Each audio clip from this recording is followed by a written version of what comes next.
بسم اللہ الرحمن الرحیم الحمد للہ رب العالمین والصلاة والسلام علی سید المرسلین وعلی آلہ واصحابہ اجمعین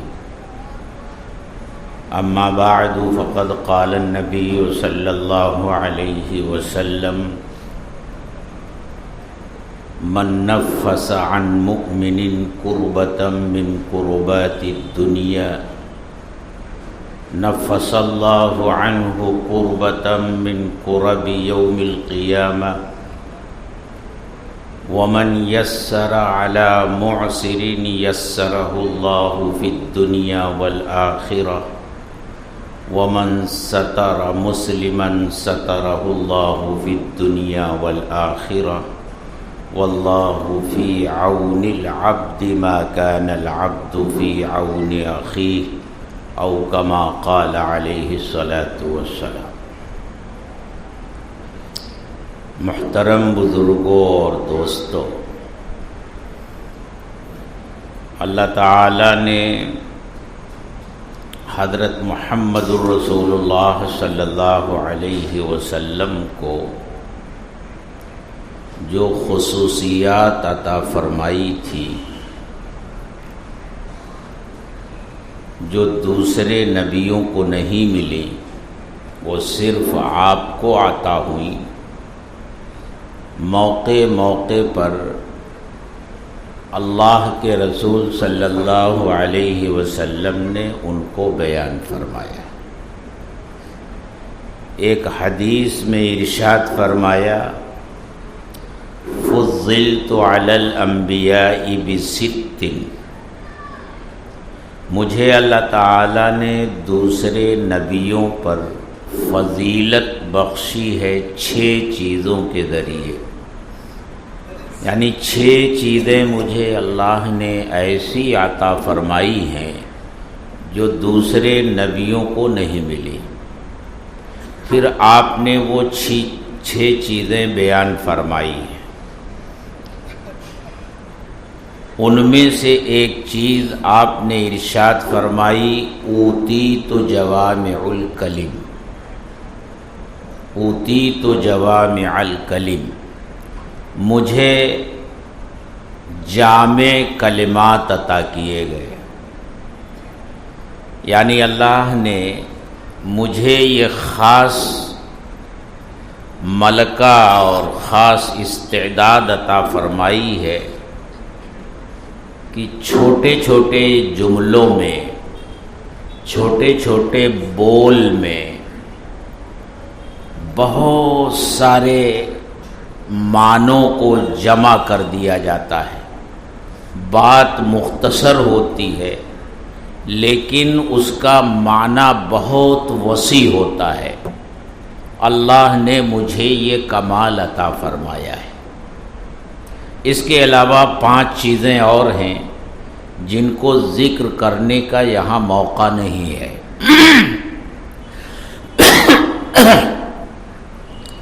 محدثین نے اپنے اپنے طور سے اللہ کے رسول صلی اللہ علیہ وسلم کے ارشادات اور آپ کی احادیث میں سے آپ کے ایسے جملے جمع فرمائے ہیں جن کو جوامع الکلم کہا گیا ہے، کہ بات مختصر ہے اور اس کا معنی بہت وسیع ہے۔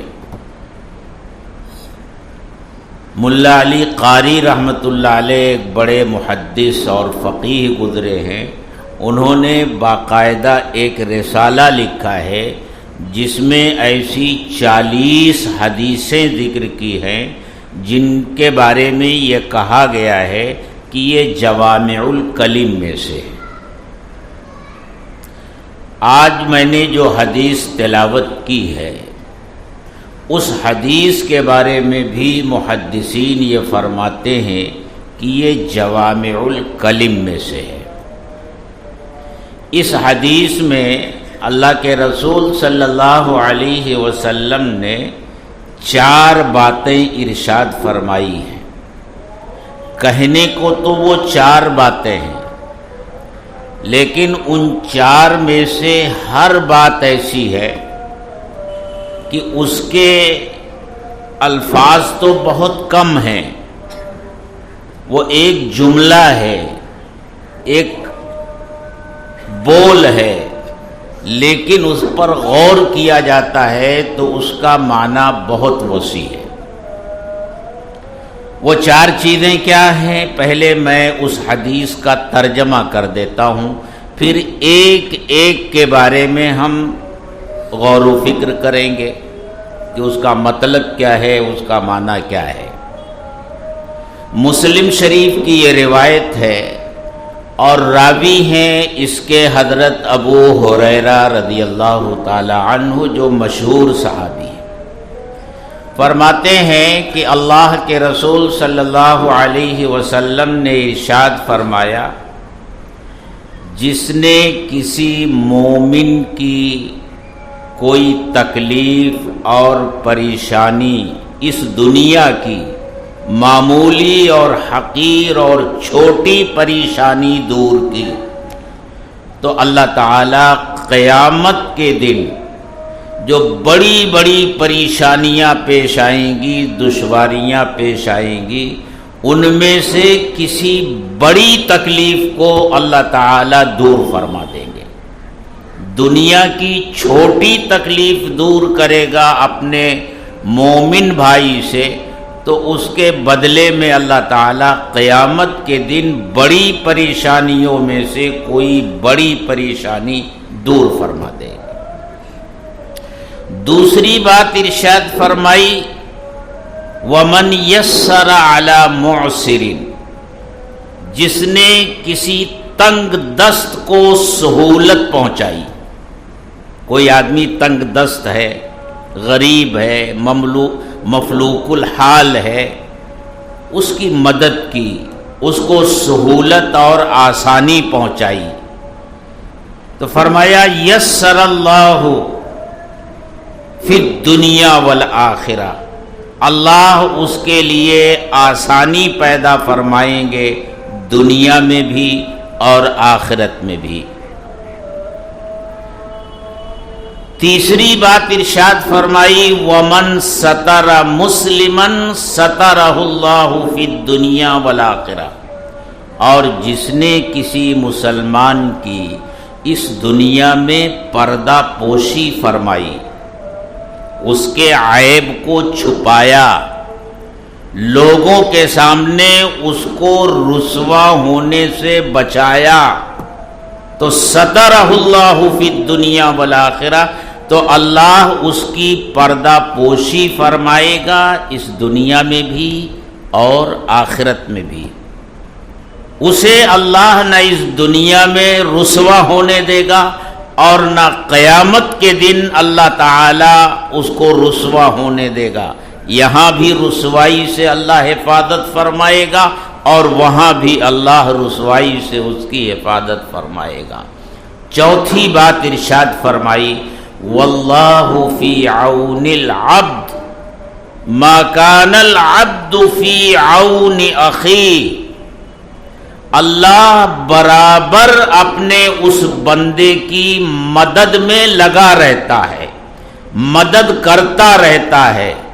اللہ کا جو بندہ اپنے کسی بھائی کی مدد کرتا ہے، ادھر یہ اپنے بھائی کی مدد کرتا ہے اور ادھر اللہ اس مدد کرنے والے کی مدد میں لگا رہتا ہے، مدد کرتا رہتا ہے۔ یہ 4 باتیں اللہ کے رسول صلی اللہ علیہ وسلم نے ارشاد فرمائی۔ ان میں سے پہلی بات کہ جس نے کسی مومن کی کسی معمولی سی پریشانی کو اس دنیا میں دور کیا، کوئی مومن بھائی ہے، مسلمان بھائی ہے، کسی تکلیف میں مبتلا ہے، کسی مصیبت میں مبتلا ہے، کسی پریشانی میں مبتلا ہے، اس کی معمولی سی پریشانی دور فرمائی، تو قیامت کے دن جو بڑی بڑی پریشانیاں پیش آنے والی ہیں، بڑی بڑی تکلیفیں پیش آنے والی ہیں، ان بڑی تکلیفوں میں سے اللہ اس کی کسی بہت بڑی تکلیف کو دور فرمائیں گے، کسی بہت بڑی پریشانی کو دور فرمائیں گے۔ اور میرے دوستو، دنیا کی پریشانی اور آخرت کی پریشانی، ان کے درمیان کوئی جوڑ نہیں ہے۔ یہاں کی بڑی سے بڑی پریشانی وہاں کی معمولی سی پریشانی کے مقابلے میں کوئی حیثیت نہیں رکھتی، لیکن معاملہ یہ ہے یہاں چھوٹی سی پریشانی دور کرے گا، قیامت کے دن اللہ بڑی پریشانیوں کو دور فرمائیں گے۔ اس دنیا میں خود غرضی بھی ہے، ہمدردی بھی ہے۔ ایسے لوگ بھی ہیں جو خود غرض ہوتے ہیں، جنہیں اپنی غرض سے کام، اپنے کام سے کام، اپنا مفاد حاصل ہو جائے، بس باقی ساری دنیا بھاڑ میں جائے، ان کو اس کی پرواہ نہیں ہوتی۔ اور ایسے بھی اللہ کے بندے ہیں جو دوسروں کے ساتھ ہمدردی کا معاملہ رکھتے ہیں۔ ملے جلے لوگ ہیں اس دنیا میں، لیکن میدان محشر میں انبیاء کو چھوڑ کر سارا مجمع خود غرض ہوگا، وہ خود غرضوں کا مجمع ہوگا۔ وہاں ہر ایک کو بس اپنی ہی فکر ہوگی، ہر ایک اپنے بارے میں سوچ رہا ہوگا، کوئی دوسرے کے بارے میں نہیں سوچے گا۔ ایسی جگہ پر ہر ایک پریشان ہوگا۔ قرآن کیا کہتا ہے؟ یوم یفر المرء من اخیہ، بھائی بھائی سے بھاگ رہا ہوگا۔ وہ امہ و ابی، ماں باپ اپنی اولاد سے اور اولاد ماں باپ سے بھاگ رہے ہوں گے۔ وہ صاحبتہ و بنی، شوہر اپنی بیوی سے، بیوی اپنے شوہر سے، اپنے بچوں سے بھاگ رہے ہوں گے۔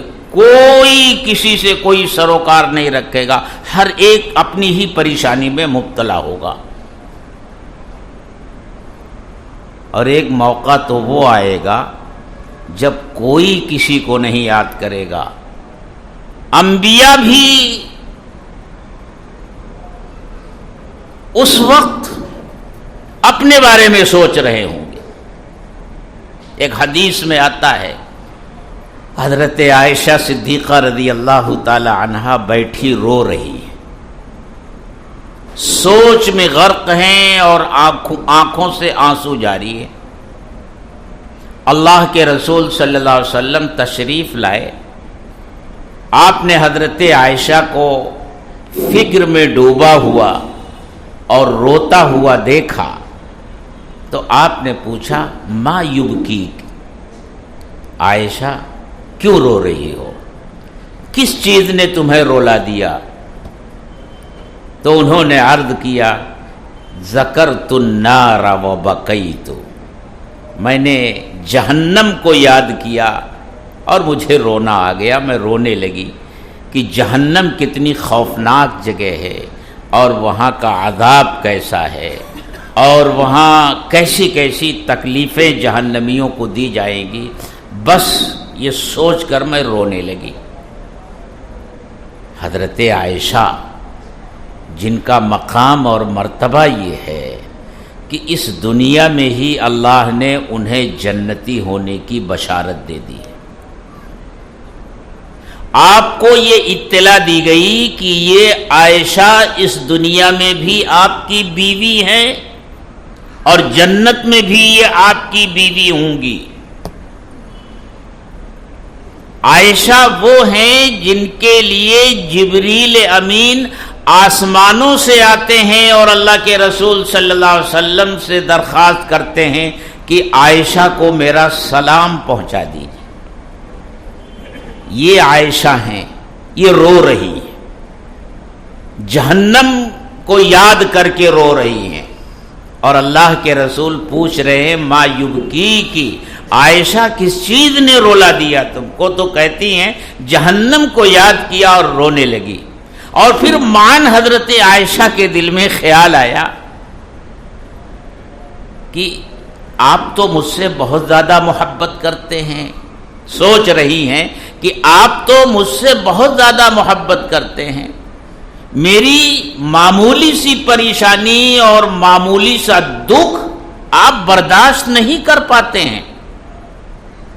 یہ خیال آیا تو پوچھ ہی لیا، فَهَلْ تَذْكُرُونَ أَهْلِيكُمْ يَوْمَ الْقِيَامَةِ، آپ مجھے بتا دیجئے کہ آپ قیامت کے دن بھی اپنے گھر والوں کو یاد رکھیں گے؟ یہاں تو یہ حال ہے کہ آنکھوں سے آنسو نکل رہے ہیں تو آپ بے چین ہو رہے ہیں۔ فَهَلْ تَذْكُرُونَ أَهْلِيكُمْ يَوْمَ الْقِيَامَةِ، کیا قیامت کے دن بھی آپ اپنے گھر والوں کو یاد رکھیں گے؟ تو اللہ کے رسول صلی اللہ علیہ وسلم نے ارشاد فرمایا، اما فی ثلاثۃ مواطن فلا یذکر احد احدا، عائشہ قیامت کے دن 3 مقام ایسے ہوں گے جہاں کوئی کسی کو یاد نہیں کرے گا۔ ایک مقام وہ ہوگا جب ترازو میں اعمال نامے تولے جا رہے ہوں گے، تو جب تک یہ معلوم نہ ہو جائے کہ میری نیکیوں کا پلڑا بھاری ہو گیا یا ہلکا ہو گیا، یعنی کامیابی اور ناکامی کا جب تک علم نہیں ہو جائے گا کوئی کسی کو نہیں یاد رکھے گا۔ ایک موقع یہ ہوگا۔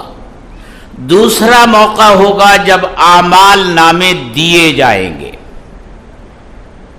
تو جب تک یہ معلوم نہ ہو جائے کہ اعمال نامہ داہنے ہاتھ میں ملا یا پیٹھ پیچھے سے بائیں ہاتھ میں دیا گیا، اس وقت تک کوئی کسی کو یاد نہیں کرے گا۔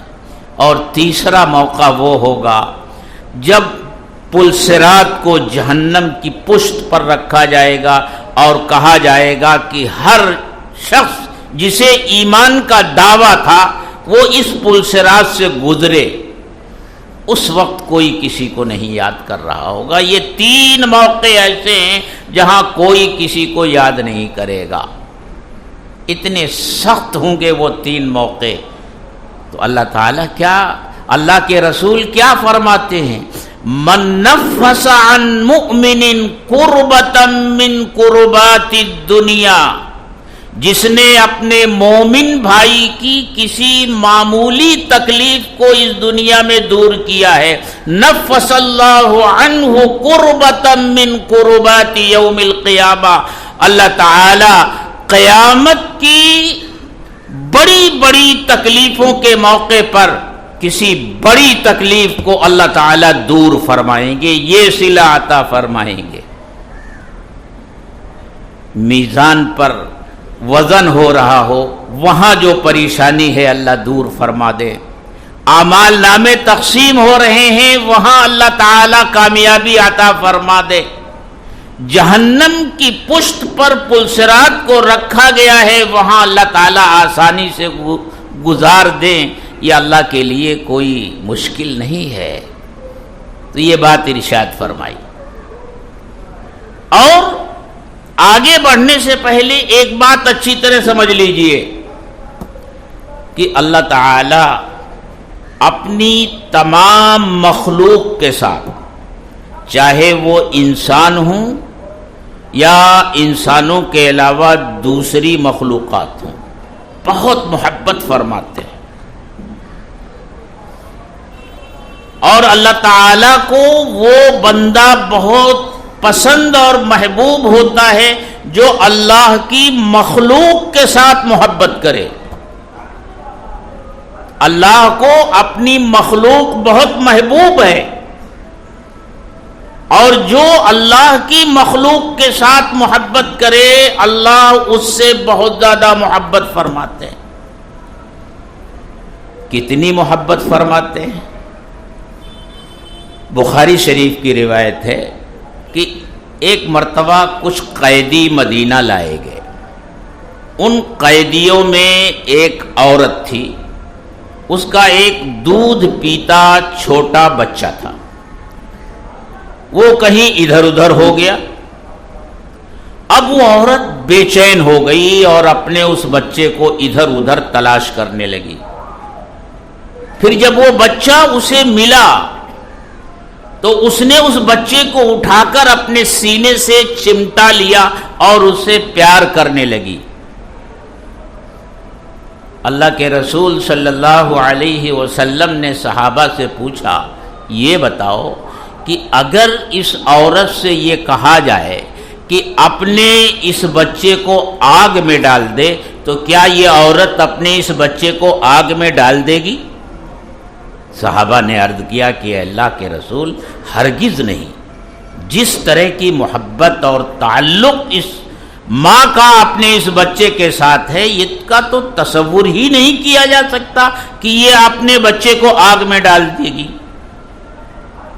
تو اس موقع پر اللہ کے رسول صلی اللہ علیہ وسلم نے ارشاد فرمایا، ان اللہ ارحم بعبادہ من ہی بولدہا۔ یہ عورت اپنے بچے کے اوپر جتنی مہربان ہے، جتنی محبت کرتی ہے اور اس کو جتنا رحم اپنے بچے کے اوپر آتا ہے، اللہ تبارک و تعالی اس سے زیادہ اپنے بندوں پر مہربان ہیں اور بندوں کے ساتھ محبت کرتے ہیں اور رحم فرماتے ہیں۔ ایک حدیث میں اللہ کے رسول صلی اللہ علیہ وسلم نے ارشاد فرمایا، الخلق عیال اللہ، تمام مخلوق اللہ کا کنبہ ہے۔ یوں سمجھو، یوں سمجھ لو تعلق کے اعتبار سے، ویسے اللہ کا کوئی خاندان نہیں، اللہ کا کوئی کنبہ نہیں، اللہ کا کوئی رشتہ دار نہیں۔ وہ تو کہتا ہے کہ اے محمد صلی اللہ علیہ وسلم یہ اعلان کر دیجئے، قل هو اللہ احد، وہ اکیلا ہے، اللہ الصمد، وہ بے نیاز ہے، لم یلد ولم یولد، نہ کوئی اس کی اولاد ہے اور نہ وہ کسی کا اولاد ہے، کسی کی اولاد ہے، کوئی بیٹا نہیں، کوئی بیوی نہیں، کوئی ماں نہیں، کوئی باپ نہیں، کوئی اولاد نہیں۔ لیکن ہم لوگوں کو سمجھانے کے لیے کہ جس طرح کسی انسان کا کوئی کنبہ ہوتا ہے اور اس کا خاندان ہوتا ہے، وہ اپنے کنبے اور خاندان کے ساتھ اور اپنے گھر والوں کے ساتھ محبت رکھتا ہے، تو بس یوں سمجھ لو کہ یہ پوری مخلوق اللہ کا کنبہ ہے، اللہ کا خاندان ہے، اور اللہ کو سب سے زیادہ وہ محبوب ہے جو اللہ کے اس کنبے کو محبوب رکھے، اللہ کی مخلوق کو محبوب رکھے، وہ اللہ کے نزدیک سب سے زیادہ محبوب ہے۔ اور اس محبوبیت کا اعلان یہاں بھی کیا گیا اور قیامت کے دن بھی ہوگا۔ حدیث میں آتا ہے کہ میدان محشر میں جہاں بہت سے سوالات کیے جائیں گے، وہاں ایک سوال اللہ تعالی کی طرف سے یہ بھی ہوگا، میرے بندے میں بیمار تھا، تو میری مزاج پرسی کے لیے نہیں آیا، میں بھوکا تھا، تو نے مجھے کھانا نہیں کھلایا، میں پیاسا تھا، تو نے مجھے پانی نہیں پلایا، مجھے کپڑے کی ضرورت تھی، تو نے مجھے کپڑے نہیں پہنائے۔ بندہ عرض کرے گا کہ اے اللہ، آپ کو ان ساری چیزوں کی کیا ضرورت؟ آپ اور بیماری، آپ اور بھوک، آپ اور پیاس، آپ اور کپڑوں کی ضرورت، اے اللہ آپ کو ان ساری چیزوں کی ضرورت ہی نہیں۔ تو اللہ تعالیٰ کہیں گے، میرے بندے میرا فلاں بندہ بیمار تھا، اگر تو اس کی مزاج پرسی کے لیے آتا تو مجھے وہیں پاتا۔ میرا فلاں بندہ بھوکا تھا، اگر تو اس کی بھوک کو دور کرنے کے لیے آتا تو مجھے وہیں پاتا۔ میرا فلاں بندہ پیاسا تھا، اگر تو اس کی پیاس کو دور کرنے کے لیے آتا تو مجھے وہیں پاتا۔ میرے فلاں بندے کو کپڑے کی ضرورت تھی، اگر تو نے اس کو کپڑا پہنایا ہوتا تو مجھے وہیں پاتا. اس طرح کا سوال ہوگا. اس سے اندازہ لگائیے کہ اللہ کو اپنی مخلوق کے ساتھ کتنی محبت ہے. ایک اور واقعہ پیش آیا. حضرت عامر رضی اللہ تعالی عنہ ایک صحابی ہیں. وہ کہتے ہیں کہ اللہ کے رسول صلی اللہ علیہ وسلم کی مجلس تھی، ہم لوگ بیٹھے ہوئے تھے کہ ایک صاحب آئے چادر اوڑھے ہوئے، اور وہ اپنی چادر میں کوئی چیز چھپائے ہوئے تھے. آ کر مجلس میں بیٹھ گئے. پھر واقعہ بیان کیا کہ اے اللہ کے رسول، آج میں فلاں جگہ سے گزر رہا تھا، درختوں کا جھنڈ تھا، وہاں چڑیوں کے چہچہانے کی آوازیں آ رہی تھی. میں ان درختوں کے جھنڈ میں گھس گیا تو دیکھا وہاں چڑیوں کے گھونسلے ہیں، اس میں چھوٹے چھوٹے بچے تھے. میں نے ان بچوں کو ان گھونسلوں سے اٹھا لیا اور اپنی چادر میں چھپا لیا. اور میں جب انہیں لے کر چلنے لگا تو دیکھا کہ ان بچوں کی ماں جو چڑیا تھی وہ بے چین ہو گئی اور میرے سر کے اوپر منڈلانے لگی. اس کی یہ بےتابی دیکھ کر میں نے وہ چادر ہٹائی اور وہ بچوں کو چڑیے نے دیکھا تو وہ جھپٹ کر آ کر ان بچوں سے لپٹ گئی، اور پھر میں نے اس کو بھی اس کے بچوں کے ساتھ اپنی اس چادر میں لے لیا. اور یہ جو آپ دیکھ رہے ہیں میری چادر میں چڑیا ہے اور اس کے بچے ہیں. اللہ کے رسول صلی اللہ علیہ وسلم نے ارشاد فرمایا ذرا اس کو رکھو. انہوں نے چادر ہٹائی اور اس کو رکھ دیا زمین پر. بچے تو چھوٹے چھوٹے تھے، وہ اڑ نہیں سکتے تھے، اور چڑیا جو ان بچوں کی ماں تھی وہ تو اڑ سکتی تھی، لیکن اس کے باوجود وہ وہاں سے اڑی نہیں، بھاگی نہیں. بچوں کی محبت میں اس چڑیا نے پہلے اپنے آپ کو گرفتار کروا دیا، اور پھر جب اسے موقع اڑ کر بھاگنے کا ملا تب بھی نہیں بھاگ رہی ہے.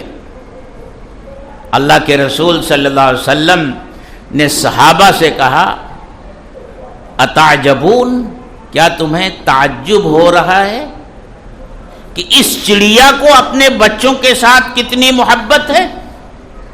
صحابہ نے عرض کیا کہ اللہ کے رسول یہ تو تعجب کی چیز ہی ہے کہ پہلے اس نے گرفتار کروا دیا اپنے آپ کو، حالانکہ جانتی تھی کہ اس نے میرے بچوں کو پکڑا ہے مجھے بھی پکڑ لے گا، اور پھر جب بھاگنے کا موقع ملا تو نہیں بھاگ رہی ہے. اللہ کے رسول یہ تو تعجب کی چیز ہے. تو اس موقع پر اللہ کے رسول صلی اللہ علیہ وسلم نے ارشاد فرمایا والذی بعثنی بالحق، قسم ہے اس ذات کی جس نے مجھے حق کے ساتھ مبعوث کیا ہے، ان اللہ ارحم بعبادہ، ان اللہ ارحم بعبادہ من هذه بفراخها. اللہ تعالی اپنے بندوں کے اوپر اس سے زیادہ رحم کرنے والے ہیں جتنا رحم اس چڑیا کے دل میں اپنے بچوں کے بارے میں ہے. اللہ تعالیٰ اس سے زیادہ رحیم ہے اپنے بندوں کے اوپر. ہم نے اپنے بزرگوں سے بڑوں سے ایک واقعہ سنا ہے کہ جب حضرت نوح علیہ السلام نے اپنی قوم کے بارے میں اللہ سے دعا کی، ان کے حق میں بد دعا کی، اور سیلاب آیا اور پوری انسانیت کا خاتمہ ہو گیا، وہی لوگ بچے جو کشتی میں حضرت نوح علیہ السلام کے ساتھ سوار تھے. اور آپ جانتے ہیں کہ 950 سال تک حضرت نوح علیہ السلام نے ان کے لیے ہدایت کی کوشش کی تھی، لیکن چند کے سوا کوئی ایمان نہیں لایا تھا. وہ سب ایذا رسانی کا کام کرتے تھے، آپ کو ستاتے تھے، ایمان لانے والوں کو ستاتے تھے. اور آخر میں حضرت نوح علیہ السلام نے بد دعا کی اور پانی کا طوفان آیا اور سب تباہ اور برباد ہو گئے. جب کشتی حضرت نوح علیہ السلام کی خشکی پر ٹھہری اور سیلاب کا پانی کم ہوا تو اللہ تعالیٰ نے حضرت نوح علیہ السلام سے فرمایا نوح ذرا مٹی کے برتن بناؤ اور بناتے جاؤ. نوح علیہ السلام نے مٹی کے برتن بنانے شروع کیے. بناتے گئے جب ڈھیر جمع ہو گیا برتنوں کا تو اللہ نے حکم دیا کہ نوح ان تمام برتنوں کو توڑ دو. نوح علیہ السلام نے حکم کی تعمیل تو ضرور کی لیکن انہیں تکلیف بھی بہت ہوئی. میں نے اپنے ہاتھوں سے بنایا تھا اور میں نے انہیں توڑ دیا، انہیں تکلیف ہوئی. اللہ تعالیٰ نے نوح علیہ السلام سے فرمایا نوح آپ نے 950 سال تک ہمارے بندوں کو سمجھایا لیکن وہ ایمان نہیں لائے.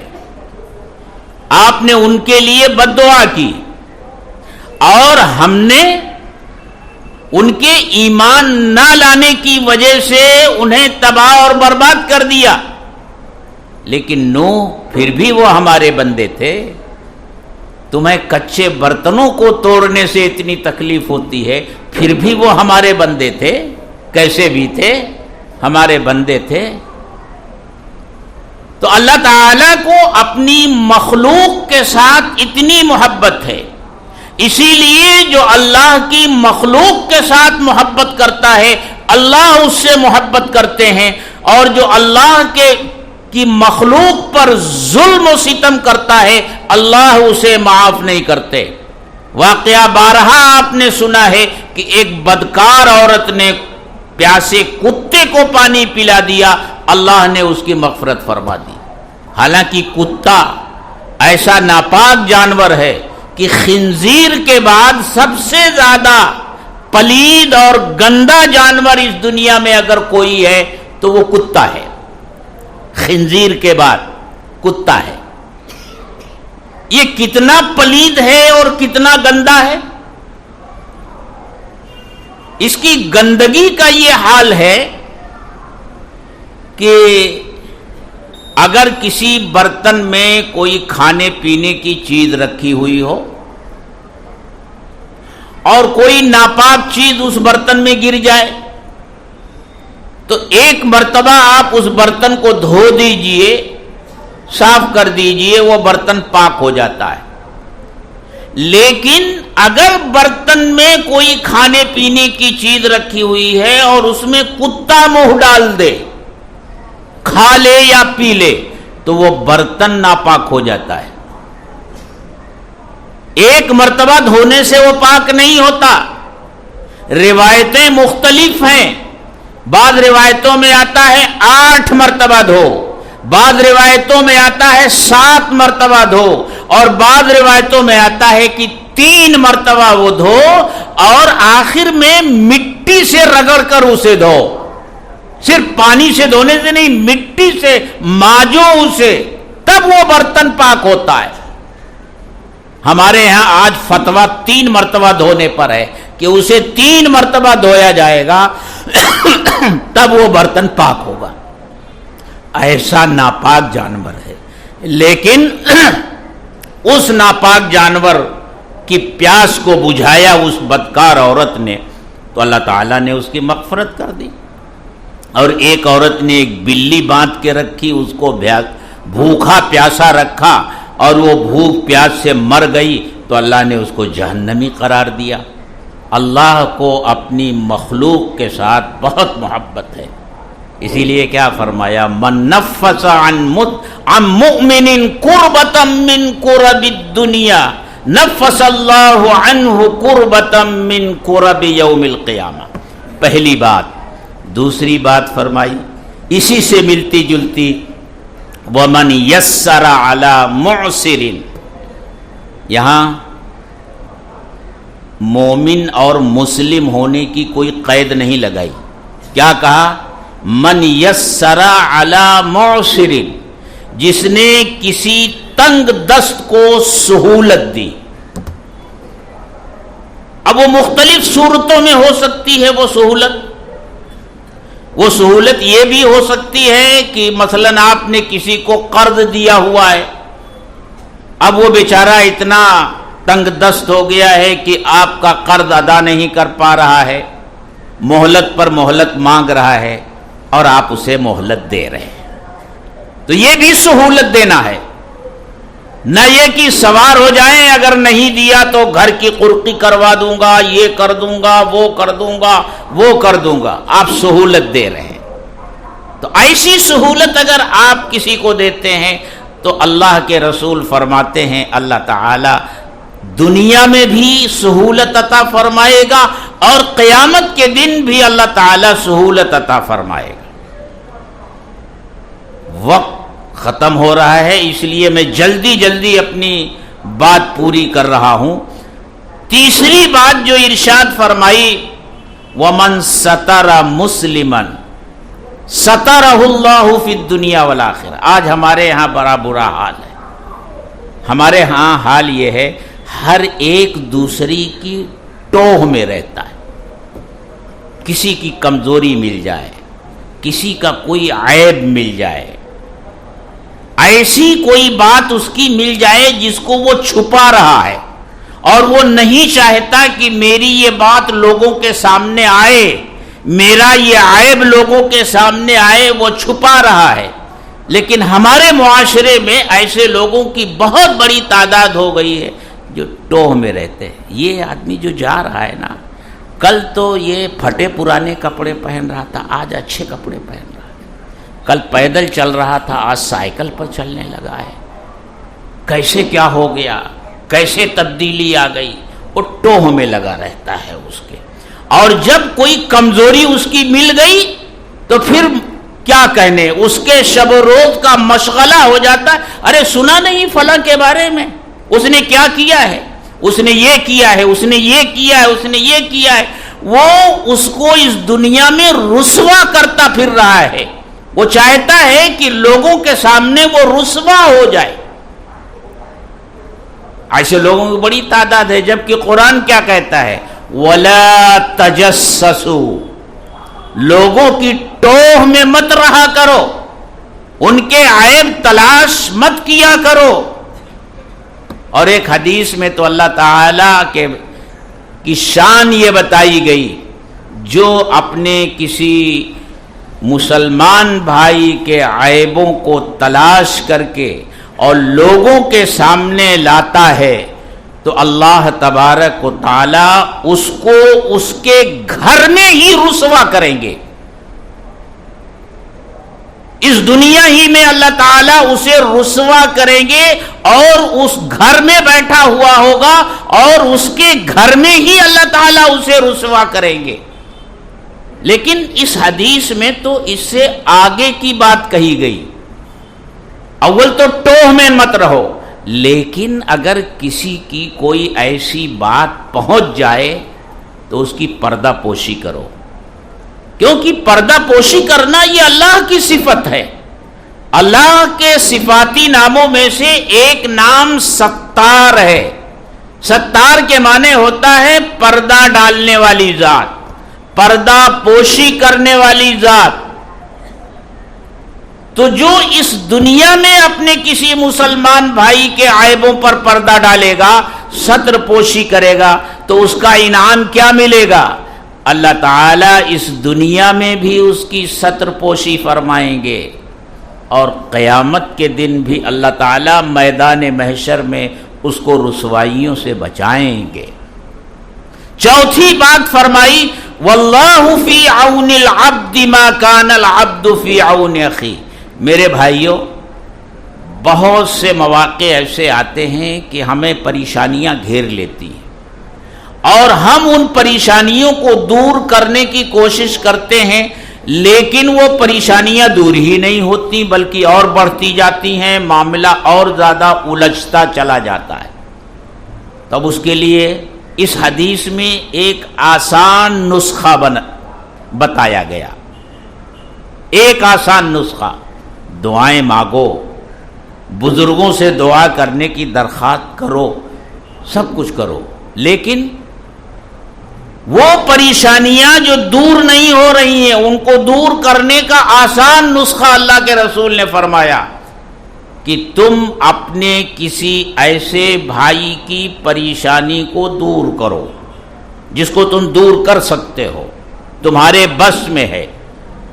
وہ مالی پریشانی میں مبتلا ہے، اللہ نے تمہیں مال دیا ہے، مال دے کر کے اس کی پریشانی دور کر سکتے ہو، یا کسی اور پریشانی میں وہ مبتلا ہے اور تم اس پریشانی کو دور کر سکتے ہو، کسی سے سفارش کر سکتے ہو اور تمہاری سفارش سے اس کی پریشانی دور ہو سکتی ہے، یا کوئی بھی کام اس کا اٹکا ہوا ہے اور تم کو اللہ نے کوئی منصب دیا ہے، کوئی عہدہ دیا ہے اور تمہارے ذریعے اس کا وہ اٹکا ہوا کام بن جاتا ہے، تو اگر تم اس کا یہ کام بنانے کی کوشش کرو گے تو کیا ہوگا؟ واللہ فی عون العبد ما کان العبد فی عون اخی، جب تک بندہ اپنے بھائی کی مدد میں لگا رہتا ہے اللہ اس کی مدد میں لگا رہتا ہے، اور جب اللہ مدد پر آ جائیں گے تو کون سی ایسی پریشانی ہے جو دور نہیں ہوگی؟ یہ آسان نسخہ ہے اپنی پریشانیوں کو دور کرنے کا۔ دوسروں کی پریشانیوں کو دور کرنے کی کوشش کرو، اللہ تمہاری اور ہماری پریشانیاں دور کر دیں گے۔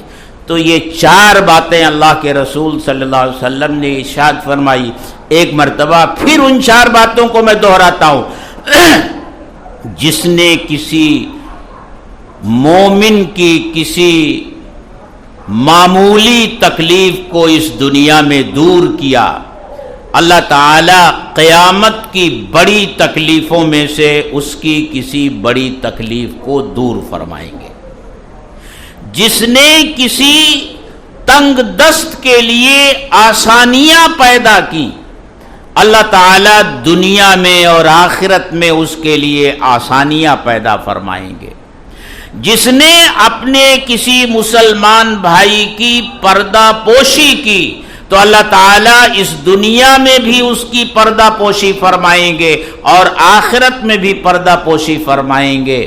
اور چوتھی بات، جب تک بندہ اپنے بھائی کی مدد میں لگا رہتا ہے اللہ اس کی مدد میں لگا رہتا ہے، اور اللہ جس کی مدد کرے اس کی کون سی پریشانی ہے اس دنیا میں اور آخرت میں جو دور نہیں ہو سکتی۔ اللہ تعالی ہم سب کو عمل کی توفیق بخشے۔ وآخر دعوانا ان الحمد للہ رب